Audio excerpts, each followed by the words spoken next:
Declaro, portanto, abertos os trabalhos desta sessão solene de colação de grau da terceira turma do curso de Direito do Centro Universitário Adventista de São Paulo.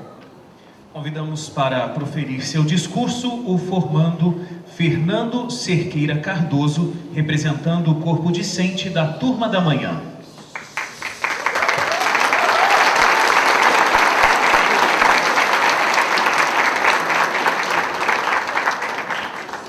Eu primeiramente saúdo o magnífico reitor, professor doutor Euler Pereira Bahia, e por intermédio de vossa magnificência, estendo os meus cumprimentos a todos os diletos membros dessa mesa diretiva. De antemão, também, quero agradecer aos meus diletos e estimados colegas por me concederem o honroso privilégio de vos representar nos atos cerimoniais desta hora. Estou esperançoso de que as minhas palavras possam dar um pequeno vislumbre do que representou e representa o nosso sonho universitário. Eu ainda me lembro, embora tenham se passado 5 anos desde então, a vivacidade dos fatos traz contornos muito nítidos à minha memória. A data 6 de fevereiro de 2006, uma segunda-feira. O evento, primeiro dia de aulas da terceira turma de Direito do Centro Universitário Adventista de São Paulo. Oportunidade em que 54 alunos, aspirantes às letras jurídicas, adentravam por essa casa de ensino, ansiosos por bem manejar as ferramentas do direito e da justiça. Trazíamos conosco muitas expectativas, alguns temores, muitos sonhos, mas sobretudo um forte desejo de atender à vocação que nos comissionava. A sede tão somente saciada por incisivas e reiteradas torrentes de justiça. De igual modo, ansiosos por esse dia, que hoje temos o privilégio de presenciar e participar. O dia em que, trajados com vestes talares, entre cerimônias, solenidades e aplausos, adentraríamos pelo corredor da vitória e seríamos declarados bacharéis em Direito. Pois bem, é com prazer que vos anuncio, distintos e estimados colegas, que esse dia de festividades, esse dia de honrarias, chegou. Ora adentra pelas portas de nossas vidas. Assim como todos os atos da onisciência, este dia se apresenta sem adiantamento, nem tardança, mas no momento oportuno, pontualmente. Dentre os 54 alunos que iniciaram as jornadas jurídicas no curso matutino, por motivos de toda ordem, que não apenas acadêmicos, apenas 14, ora protagonizam a cerimônia que nos circunda. Tal acontecimento não fosse a experiência de quase 5 décadas à frente de uma sala de aulas, tornaria profética a palavra do professor doutor Gerson Pires de Araújo, que em nossa primeira aula de filosofia do direito, além de nos fazer entender que uma cadeira é composta por assento, base e encosto, além disso, ele nos advertiu que o sucesso só pode ser alcançado pela oferta de sangue, suor e lágrimas. Fato é, senhores, que não há dentre estes remanescentes aqui à frente assentados um só que não tenha oferecido seu sangue, seu suor e suas lágrimas para que essa obra fosse concretizada.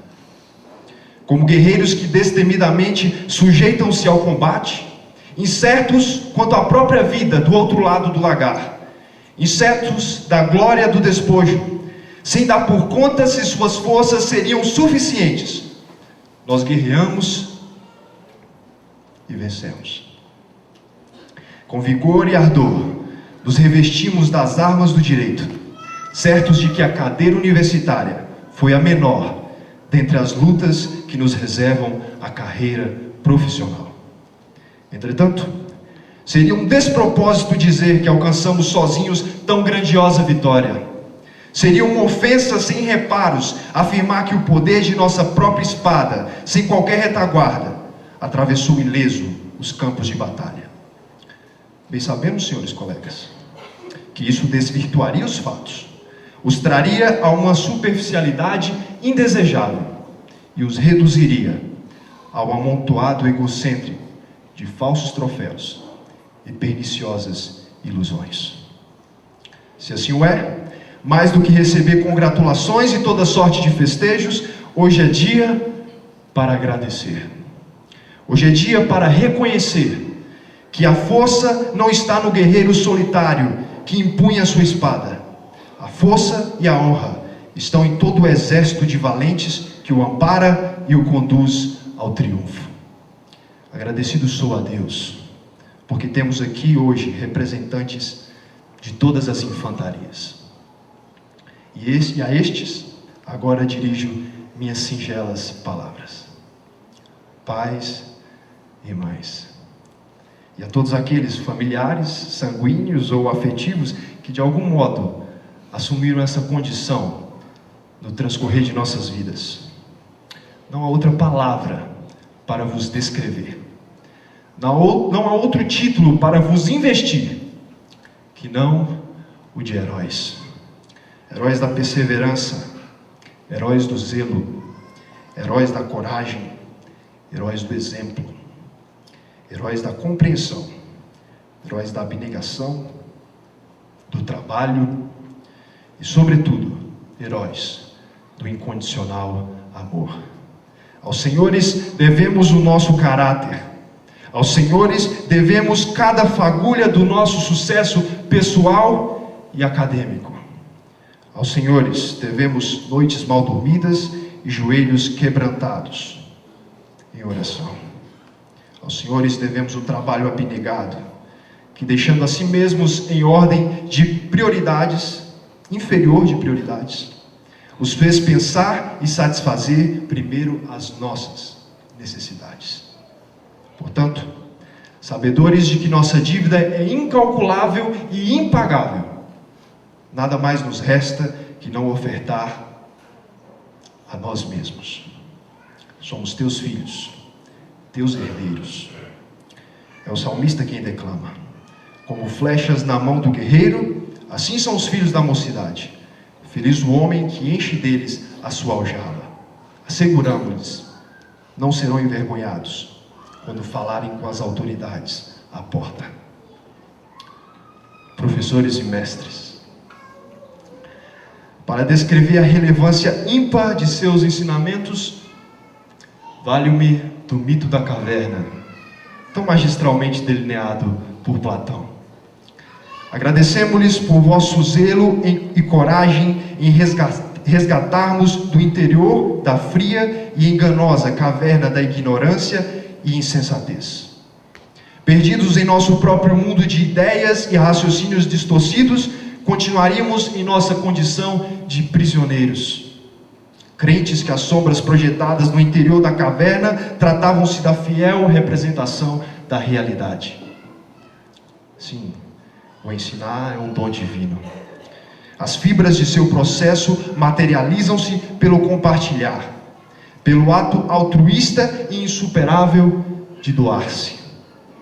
Agradecidos somos, senhores mestres, porque resolutos quanto às circunstâncias e os eventuais obstáculos que insistem em demarcar toda grande obra, mediante a oferta do saber, os senhores foram instrumentos da liberdade, da justiça e do direito.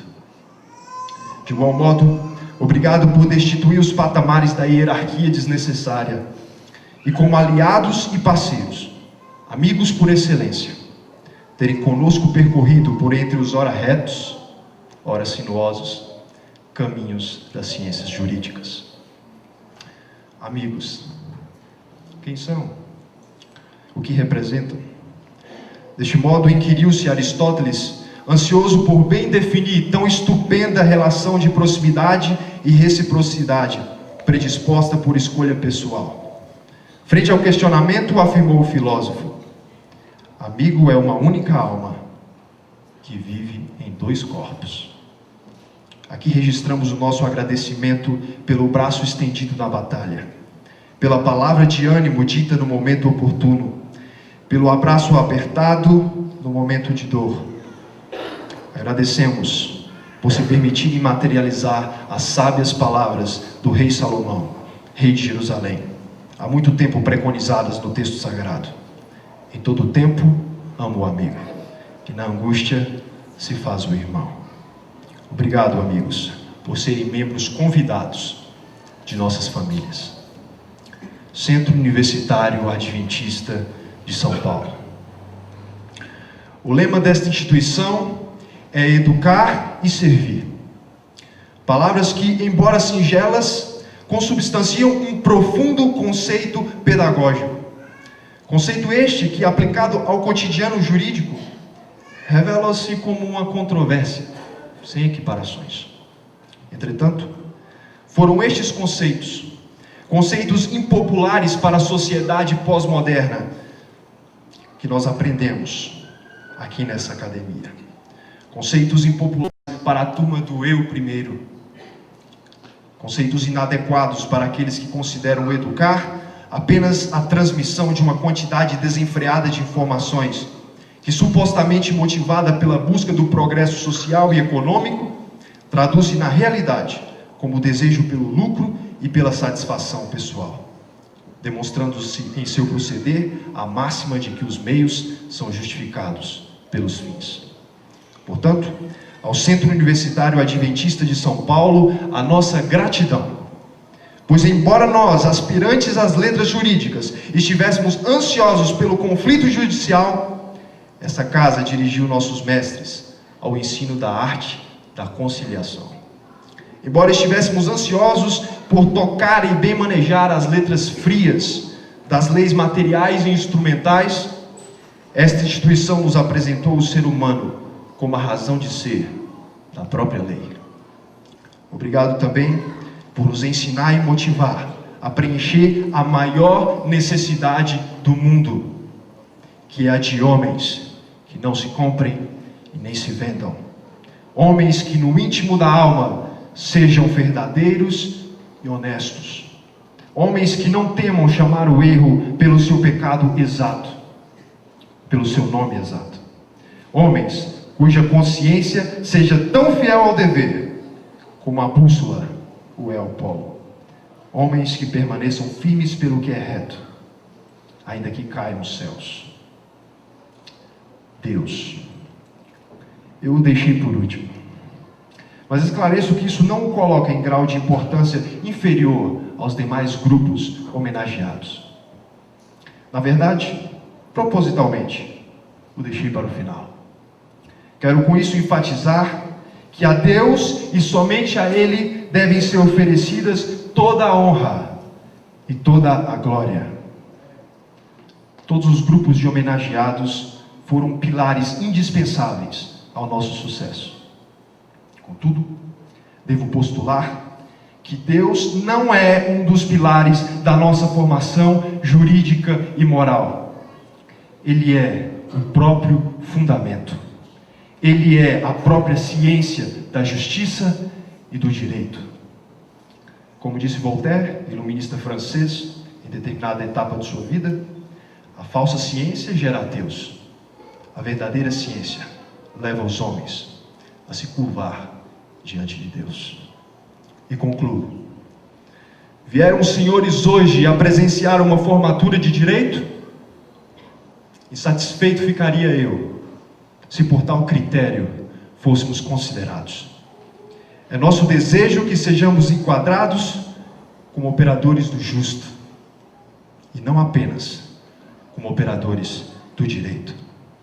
É justamente esse modo de pensar que nos faz entender que a titulação que hoje recebemos não é um título de superioridade, mas um título de responsabilidade, que nos fazem entender que só possuímos aquilo que doamos, e o que o recebemos não foi dado com outro propósito que não o de doar.